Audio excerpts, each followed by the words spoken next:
Okay, let's put our newfound decorator design pattern expertise to work in a public class named test. I'm going to put the decorator pattern to work. We're going to create a computer object of our computer class. As you recall, the description method in this computer class just returns the single word computer. And so we're going to start off by creating a computer object. This is the test harness, the test class. We're going to run in order to see if things work. And now we want to add a disk to that computer, and so we pass that computer object to the disk wrapper.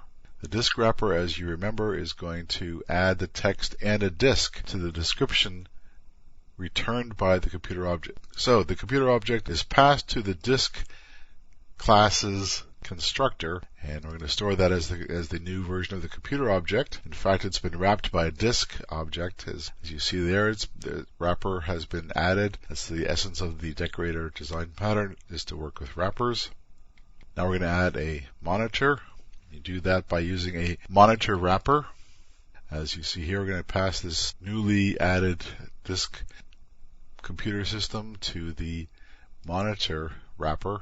As you see here, computer object is being passed to the monitor class's constructor, which adds another wrapper around and appends the text and a monitor to the computer object's description method. So now the computer object's description method is going to return computer and a disk and a monitor. We'll store that as the newly configured computer object once again. Then we're going to add a CD. In fact, we're going to go crazy and add 2 CD-ROMs just to show how this works. We pass the computer object, the newly configured computer object, with these 2 wrappers, the disk and monitor wrappers, to the CD wrapper, and store the resulting object as computer object again.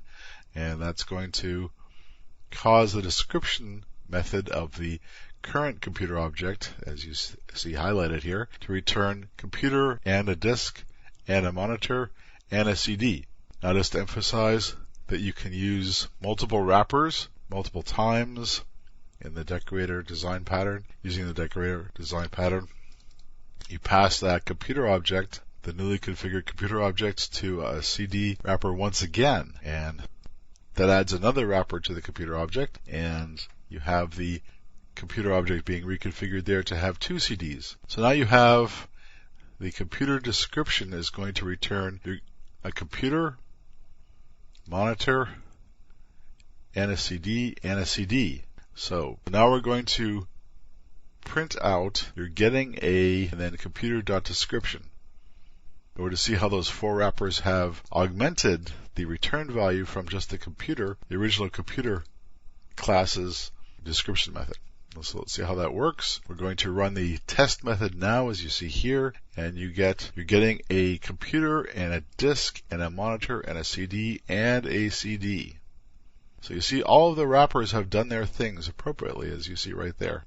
So now let's take a look at what we've done with the decorator method. You have a computer class and it has a description method. Originally you had to modify the description method to print out computer and a disk, and then computer and a monitor, and so forth. And instead, with the wrappers of the decorator pattern, you could say computer class has a description which just returns computer. That can be wrapped by a disk wrapper, as you see here, and the disk wrapper can be modified again by enclosing it inside a monitor wrapper, and so forth. And that's the idea behind the decorator pattern. You can customize your objects by adding multiple wrappers over and over again, even the same wrapper twice or more times as well. And that is how the decorator pattern works, and it's a good one because it allows you to customize your objects without modifying your code each time for specific circumstances. That's the decorator pattern.